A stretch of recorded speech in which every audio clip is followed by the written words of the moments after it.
12 Oktober 2023 teman-teman. Ya, gua sekarang berada di Padalarang, yaitu di Gua Pawon teman-teman. Mungkin teman-teman ada yang tahu dengan Gua Pawon. Ya, teman-teman mau yang warga Bandung, mau yang luar Bandung, mungkin pernah mendengar dengan Gua Pawon, yaitu megalitikum atau situs manusia-manusia purba di zaman dahulu. Ya, pokoknya gue gak akan lama, kita langsung aja go ke dalam. Let's go. Oke Besti, jadi siang ini gua mau menuju ke situs Gua Pawon yang ada di Citata. Ya, situs Gua Pawon berada di Kabupaten Bandung Barat. Ya, gua nggak sendirian teman-teman. Gue bersama Dian Project, bersama Dendeni dan Eliska. Kok banyak ini ya, manki-manki ya, gue juga takut.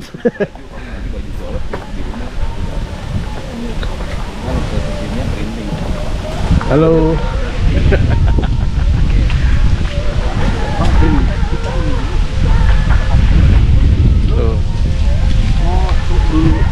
Duluan ya. Duh, bismillahirrahmanirrahim. Naik tangga. Ini ada anak berapa tangga ini? Ada 63. Waduh, lumayan ini bapaknya. Wah, situs Gua Pawon teman-teman. Ya, naik tangga. Lutut kuat, lutut kuat. Lututnya harus kuat teman-teman.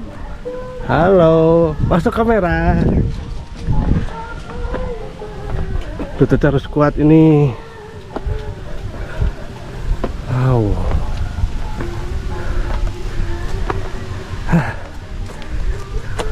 Lumayan sih. Tuh teman-teman. Wow, tebing. Ya Pak, ini tuh ditemukannya dari tahun berapa sih Pak? Ini ditemukannya itu sehabis masa lautan habis itu. Jadi dulu itu di sini di masa jutaan tahun ke belakang. Ya. Itu dikenal sebagai lautan. Lautan. Lautan. Jadi batas lautnya dari Jakarta sampai Indramayu. Nah, jadi awal laut dari daratan itu ada gempa tektonik. Ada proses geologi sama kimiawi. Itu terjadi di 27 sampai 30 juta tahun ke belakang. Wah. Berarti sebelum ada para kerajaan-kerajaan kali ya. Betul. Jadi ada dua di sini tuh masa lautan hingga masa Unian. Jadi nanti di dalam juga kita akan menemukan salah satu karya dari Balai Arkeologi Jawa Barat. Oh. Berarti dulu tuh ini Gua Pawon tuh lautan. Pertama lautan, nah setelah jadi daratan baru ada salah satu kehidupan tentang manusia prasejarah. Berarti batasnya Jakarta sama Indramayu. Indramayu, betul. Berarti kayak daerah Purwakarta itu masih lautan dulunya. Betul. Nah, jadi ada dua. Kalau untuk cekungan danau atau danau Bandung Purba itu kaitan erat sama kehidupan manusia prasejarah. Danau Masuk di masa ribuan tahun. Danau Bandung Purba. Betul, masuk di masa ribuan tahun ke belakang itu. Oke deh Pak. Penasaran nggak sih teman-teman ke dalam? Yuk, penasaran? Yuk Pak, gas ke dalam.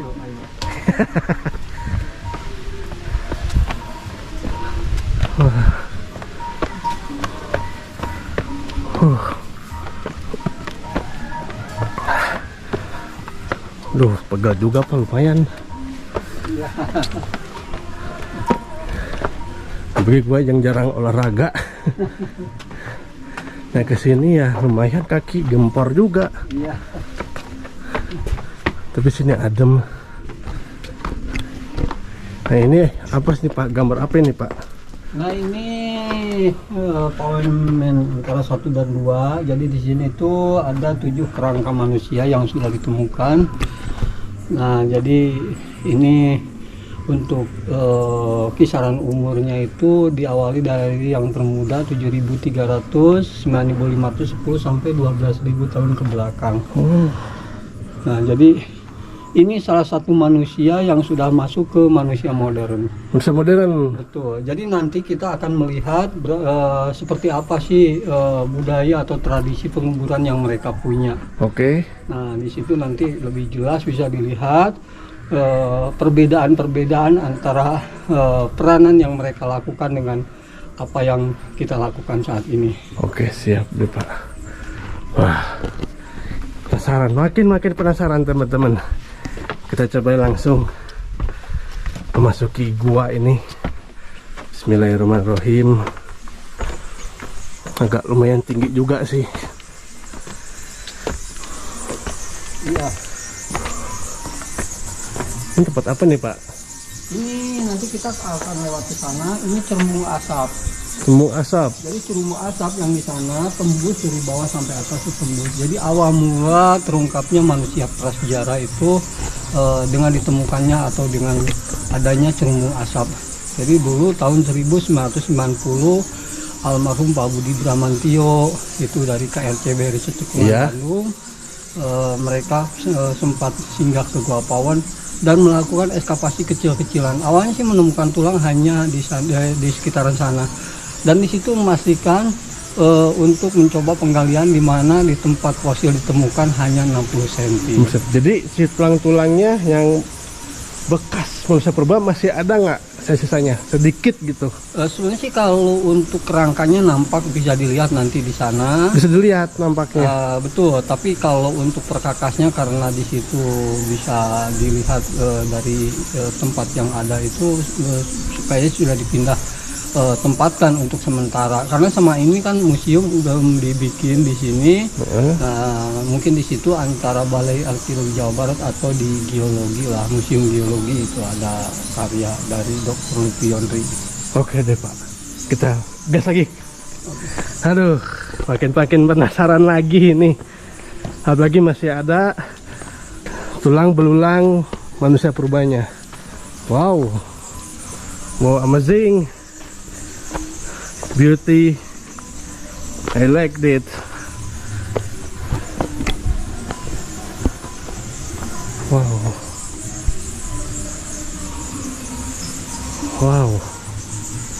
Wow, keren banget sih Pak ini.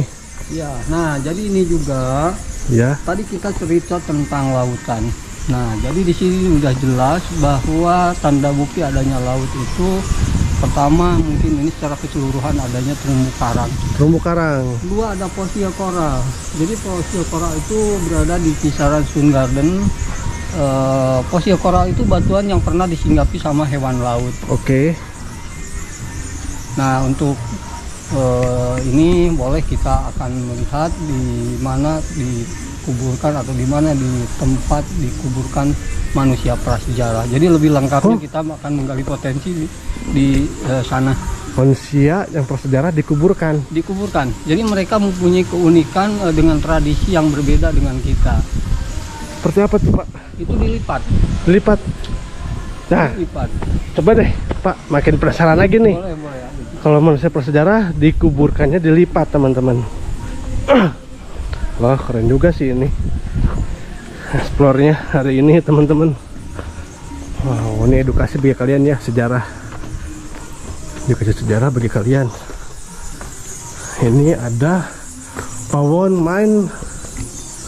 Nah, ini Pawon Mine 4. Ini menggambarkan keseharian mereka memang berburu. Nah, ini ada geraham kesapi-sapian. Terus di sini juga menggambarkan bahwa mereka sudah mengenal adanya perhiasan. Makanya di sini ada cangkang kerang, taring binatang, dan juga gigi ikan hiu, gitu kan. Nah, jadi di sini tuh untuk mereka tidur pun tidak sembarang tidur tergeletak di mana saja, seperti kayak halnya anak-anak mau campingan, mereka bikin tenda. Nah, yang dibutuhkan mungkin di sini ada antara ya paling tidak sih 4 patok, bawahnya dikasih jarak, atasnya diikat, sama kulit hewan atau tumbuhan. Nah, di depannya sengaja mereka bikin api unggun. Contoh kita mau tidur, lalu misalkan pas mau tiduran itu terdengar suara nyamuk di kuping gitu kan, rasa ngantuk pun pasti akan hilang. Nah, mereka pun dengan api unggun yang mereka nyalakan itu bisa membakar ranting-ranting yang tidak terlalu kering. Nah Pak, manusia prasejarah ini, hewan apa yang ia buru itu? Nah, jadi di sini salah satunya ya sudah jelas lah di sini itu mungkin babi hutan. Babi hutan. Karena babi hutan itu paling tidak yang sangat dipentingkan itu dari taringnya juga. Taringnya. Itu ada yang namanya munduk. Dari satu taring itu dibikin 2 ujung lancip, itu namanya munduk. Dan ada juga dibikin 1 ujung lancip. Itu kaitan erat sama bikin alat nutup tubuh, baik dari tumbuhan ataupun hewan. Nah, terus di sini juga selain itu ada kayak gajah, karena sih di akhir 2022 itu eskapasi itu justru temuan yang belum ditemukan sebelumnya adalah salah satunya gigi gajah. Oke, Pak. Lanjut deh, Pak. Boleh kita ke tempat fosil. Fosil. Wah, semakin menarik juga ini. Oke, teman-teman. Atau besti-besti Gorazor, ya gue naik tangga. Ya, jadi mau ke tempat fosil-fosil ini teman-teman. Ya maaf ya kalau agak gelap, soalnya di dalam gua ini teman-teman. Oke. Wow, nggak gimana ini treknya. Aduh. Jadi ini tuh banyak stalaktit, Pak ya. Nah, iya, ini salah satunya mungkin dengan adanya tetesan keringat bumi, ada stalaktit itu yang ada di atas, stalagmit yang di bawah, ada pun sinter. Jadi sinter ini perpaduan antara stalaktit dan Stalagmit. Biasanya apa kan kalau stalaktit itu yang di dalam gua-gua, biasanya dia tuh suka meneteskan air. Betul. Nah, jadi selama ini karena kita berjumpa di hari atau di saat ini tuh di musim kemarau. Iya. Karena di sini nampak di atasnya itu agak gundul gitu kan. Agak gundul ini. Tapi berhubung di sini mungkin salah satu jenis batu masuk yang ke batu rekahan. Menurut para ahli ini salah satu jenis batu yang bisa mengandung atau istilahnya bisa salah satunya bisa dibilang tandon air lah. Oke. Nah, makanya kalau memang tetesannya tidak nampak di musim kemarau ya kayak sekarang, ya secara pembuktian mungkin lewat mata air. Lewat mata air. Betul. Emang ada mata air pada dekat sini? Ada di bawah sana. Di bawah sana. Cuma di sini karena sudah kita mendekati tentang penguburan dari manusia prasejarah, boleh kita ke sana Oke, juga. gas. Nah, ini tempatnya nih. Tempat di mana manusia prasejarah itu dikuburkan. Betul. Yang mana nih, Pak? Nah, yang di dalam itu perbedaan antara apa yang mereka lakukan dengan kita. Nah, ini betul-betul bahwa mereka itu sudah mengenal adanya budaya atau tradisi. Nah, jadi tradisi penguburan dengan posisi lipatan ini mereka ambil. Nah, mereka mengingat setiap manusia sebelum lahir ke muka bumi pernah mengalami dalam kandungan sang ibu, gitu kan? Ya, 9 bulan. Nah, jadi disitulah perilaku penguburan yang sifatnya berbeda. Jadi di sini mungkin kalau kita lebih meyakinkan, contohnya kalau sekarang kan ada yang namanya bekal kubur. Bekal kubur. Misalkan kalau yang sekarang ada yang meninggal itu pakai tanah dibulut-bulutin sebagai bantalan, tapi bagi mereka pakai hamparan batu. Batu-batu yang ada di bawah kerangka atau di pinggir ini didapatkan dari pesisir pantai yang sangat jauh, gitu kan? Sangat jauh. Sangat jauh. Nah, terus yang lebih lagi meyakinkan bahwa mereka sudah mengenal tradisi penguburan, ada juga alat perkakas yang namanya perkutor. Oke. Jadi perkutor itu alat pukul batu yang bisa meramut zat pewarnaan bila mana ada upacara penguburan. Contoh kalau sekarang ada yang meninggal itu pakai kamper. Nah, mereka pun sama bikin ramuan, cuman yang mereka bikin itu didapatkan di alam langsung. Soalnya kan di zaman itu, apalagi di berapa juta tahun yang lalu gitu, Pak ya. Ya namanya kamper kan belum ada nih. Betul, jadi betul. wajar aja kalau para manusia prasejarah ini apa ya dimakamkannya ya pakai batu atau pakai yang cara yang dia tahu gitu kan. Betul. Di zaman itu, walaupun zaman itu tuh udah termasuk canggih lah. Iya. Di zaman itu gitu Iya, kan. betul. Nah, makanya gini, kalau untuk kita melihat ada rasa syukur lah terhadap ciptaan dari Sang Maha Kuasa, berarti sesuatu yang mereka punya, sesuatu yang mereka ketahui, mungkin di sinilah kita tidak bisa mengetahui atau punya. Berarti di sini salah satu izin dari Sang Pencipta untuk makanya. Tapi Memang seperti itu. Pak, sebelum kita lanjut ke depan ya. Betul. Tadi kan kata Bapak manusia prasejarah ini sudah mengenal tradisi dan budayanya. Apakah waktu itu saya pernah dengar dari video siapa yang tentang di sini? Apakah benar bahwa manusia purba yang ada di Gua Pawon ini manusia purba zaman Sunda? Apa gimana itu? Nah, jadi gini. Kalau kita mengartikan bahwa ini ada kaitan dengan Karuhun orang Sunda. Nah, jadi siapa saja dari mana dia berasal, kalau memang mereka pas akhir hayatnya tinggal di daerah mana, contohnya di Gua Pawon, berarti ini layak dinamakan salah satu Karuhun orang Sunda, itu kan? Ya. Nah itu, jadi kalau kita boleh dikatakan, walaupun memang kalau secara penuturan kata kita itu sebenarnya mungkin kalau menurut syariat Islam kita keturunan Nabi Adam alaihissalam, tapi ada manusia-manusia yang diciptakan sama Allah Subhanahu Wa Taala dengan jenis yang mungkin berbeda lah. Tapi di sini yang patut kita syukuri justru banyak pembelajaran dari mereka untuk kita. Edukasi. Nah itulah, itu yang sebenarnya contoh kan gini lah, adanya pakaian, ada contohnya misalkan sekarang ada garpu atau sate. Dulu itu ada salah satu hewan yang masih hidup, di mana mereka hidup, terus di mana kita hidup yang saat ini tuh salah satunya mungkin kera. Nah dari lengan PT Brata kelompok kera, bagi mereka itu dipakai untuk mengkonsumsi makan dan perburuan. Contohnya mencongkel siput, tuh kan? Daging yang sudah dipotong ditusuk dimakan. Terus di sini juga dibarengi dengan adanya, kalau sekarang kan kita menamakan adanya bumbu masak. Tapi walaupun mereka belum mengatakan dengan adanya nama itu, paling tidak sih yang namanya buah kemiri sudah mereka punya. Oh. Itu. Jadi ya hampir mirip kali ya. Betul. Hampir mirip gitu. Cuman bedanya kita sama manusia prasejarah zaman lampau gitu ya, jutaan yang lalu, bedanya pun beda di fisik, terus sama di zaman sekarang kan kita pakai pakaian gitu ya, baju. Betul. Zaman dulu ya saya cuma taunya pakai celana doang gitu. Betul. Kan, celana doang. Iya. Gitu. Nah, terus di sini juga terutama bagi adik-adik pelajar di luar sana gitu kan, kalau kita pengen lebih mempelajari bahwa betul-betul mereka itu salah satu manusia yang unik lah menurut kita, unik gitu kan. Mereka itu memperagakan sesuatunya itu ya yang sifatnya menurut kita sederhana, tapi bagi kita anggaplah mereka itu salah satu sosok manusia yang luar biasa.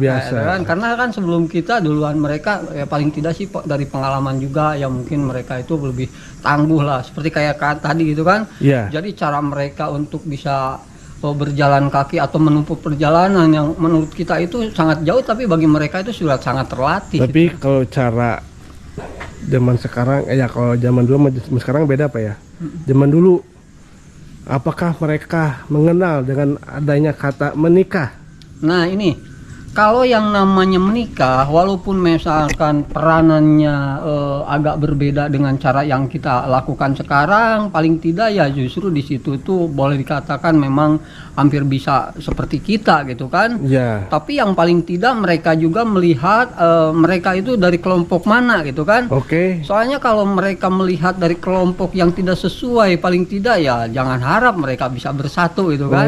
Benar. Nah itulah, jadi pertama mereka bertemu dengan istilahnya saling mengenal dulu. Tadi di situ paling ada suatu kecocokan. Nah baru di situ ada sesuatu ikatan lah. Berarti kalau kita mah dilakukan secara pertikahan. Berarti gitu kan. Kalau zaman sekarang mah PDKT dulu, kalau ada rasa kita pacaran, habis pacaran kita menikah, seperti itu gitu. Ya langkah-langkahnya hampir sama itu kan. Nah itu. Tapi kayak zaman sekarang kan Pak, kalau kita kelahirin anak ke bidan, zaman dulu, zaman manusia prasejarah itu gimana? Nah ini, kalau kita melihat dari hasil dari karya para ahli, justru disinilah yang menjadikan kita bangga terhadap para peneliti. Contoh di sini mereka itu mempunyai umur yang sangat pendek itu kan, nyampe di 30 gitu kan. Nah, kenapa mereka mempunyai umur yang sangat pendek? Nah, itu kan pertama udah jelas izin dari Sang Pencipta untuk mereka seperti itu. Iya. Kedua, nah coba bayangkan seorang ibu mau melahirkan. Kalau untuk saat ini kita punya nomor 1 dan nomor 2, tidak bisa dilakukan di perkampungan, kita lari ke medis atau dokter. Tapi kalau dulu tidak ada sama sekali itu kan. Iya, zaman dulu. Nah, itulah. Jadi mungkinlah jadi mereka itu hanya seadanya lah. Seadanya aja. Betul, betul. Mungkin zaman dulu apa ya? Belum mengenal Belum gitu. mengenal. Belum mengenal itu kan. Nah, itu. Oke deh, Pak. Miko kalau ke bawah kemana Pak, ke bawah ini? Nah, jadi kita nanti akan melihat bagian depan dari rumah mereka. Wah, ada rumahnya. Ada. Ini salah satu rumah. Jadi Gua Pawon ini salah satu rumah dari manusia prasejarah. Ya. Tadi kan ada nama Pawon gitu kan. Pawon, ya. Nah, kenapa dinamakan Pawon? Nah, jadi karena nama Pawon itu sebenarnya tidak ini, sudah tidak inilah di Sunda mah gitu kan. Sudah Pawon, tidak asing gitu Pawon kan. itu apa sih artinya? Nah, jadi biasanya di dalam satu rumah itu ada tempat belakang, tempat makan, karena banyak ditemukan perkakas itu kan. Karena di sini itu adanya perkutor, obsidian, rijang, taring binatang, ada gerabah, termasuk gigi ikan hiu gitu kan. Nah, itulah. Nah, dicontohkan tadi kita berbicara tentang danau gitu kan. Danau Bandung Purba. Jadi mereka itu sebenarnya kalau dulu kan danaunya itu dari Cicalengka sampai Raja Mandala batas danaunya gitu kan. Jadi secara penjelajahan mereka itu lalu lalang keluar masuk itu lewat tepian-tepian. Contohnya kan Padalarang, Cililin, Soreang. Nah, jadi mereka yang terdekat nyampe di Garut. Di Garut itu ada Gunung Kendan. Di Kendan banyak terdapat batu obsidian itu kan. Nagreg. Iya, itu kerajaan pertama di daerah Priangan ya, kayak kerajaan Kendan. Konon katanya si resinya dari India, konon katanya saya juga. Iya, pasti seperti itulah. Konon katanya saya juga kurang paham lah gitu. Betul. Kan. Cuman di Kendan itu karena di sana tersedia batu obsidian, karena kan kalau kita sekarang mau bikin sesuatu yang sifatnya agak-agak istilahnya mengarah ke istilahnya kayak pisau, udah pastilah kita itu pilih besi, karena kan waktu dulu belum ada izin. Jadi mereka memilih batu obsidian itu karena saat itu terpilihnya itu dikenal sebagai gelas Gunung Merapi, punya kerampingan yang luar biasa. Oke, Pak. Makasih Pak. Sama-sama. Kita lanjut ke bawah. Kita... Oke teman-teman, jadi di depan gue ini ada bukan batu, ini tuh kayak karang teman-teman. Bener ya, bekas laut purba zaman dulunya. Ini contohnya kata Bapak. Nah ini. Jadi kalau kita raba bagian permukaan atas itu kayak ada durinya. Durinya kayak ini bener ini. Jadi karang. Batu ini punya kayak pori-pori lah, gitu. Jadi di sini mudah larut sama air hujan. Terus juga. Banyak kayak celah-celah atau yang saya lihat juga di depan saya juga ini kayak bener bekas laut purba, banyak bekas karang-karangnya. Betul. Aduh, wow.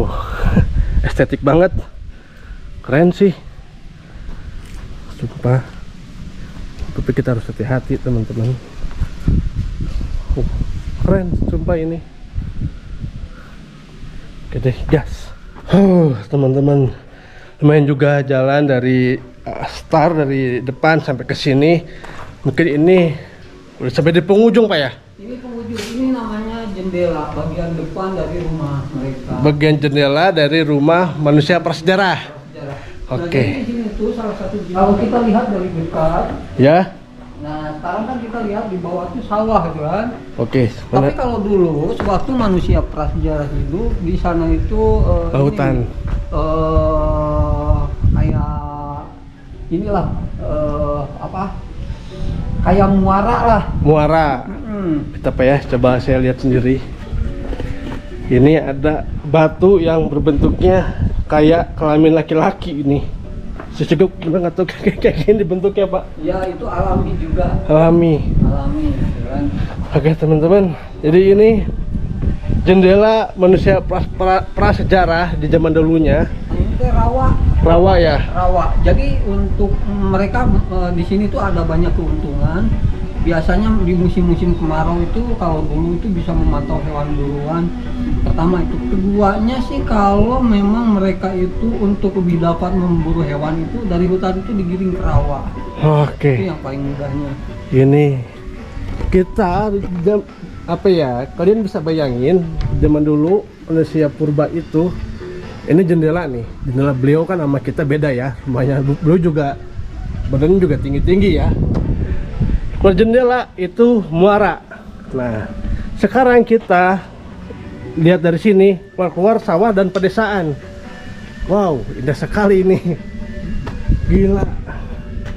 Ini sih, wah, patut direspek dan diacungkan jempol oleh kita, oleh bangsa Indonesia, karena ini kalau di Jawa Barat ada satu apa ada dua, Pak? Untuk gua pawon sih cuma satu. Ada satu gua pawon ya di daerah Jawa Barat. Betul, karena kan untuk gua-guanya yang sifatnya alami itu sangat sangat Susah. jarang lah. Jarang. Nah, jadi ini salah satunya mungkin kalau dibilang layak lah disebut museum alam lah. Musim malam. Nah, nanti ada museum yang dibikin seberapa banyak temuan yang sudah ditemukan gitu. Oke. Ini keren banget sih, Pak. Waduh. Sumpah, demi apapun estetik banget, teman-teman. Lihat aja. Tapi kalau pakai kaki aja itu bukan. Oh, bukan ya ini ya? Oh iya, itu bukan, itu mah bikinan, makanya tadi kan mau dibawa ke kaki. Soalnya ada telapak kaki, teman-teman.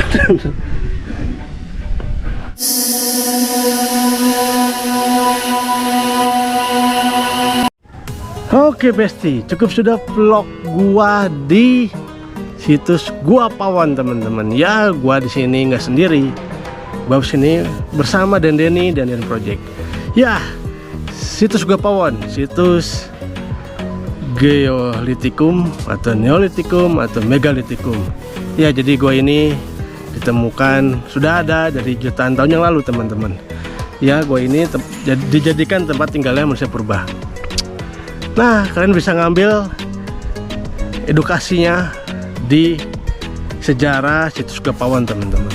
Oke, buat kalian jangan lupa subscribe, like, share, dan komen, dan jangan lupa tonton video ini sampai habis, dan jangan lupa share video ini ke semua sosmed kalian. Dan jangan lupa mensupport channel gua supaya channel gua makin berkembang lagi dan makin berpesat lagi, teman-teman. Ya, pokoknya see you tomorrow. I love you more. Salam dari situs Gua Pawon. Cihuy.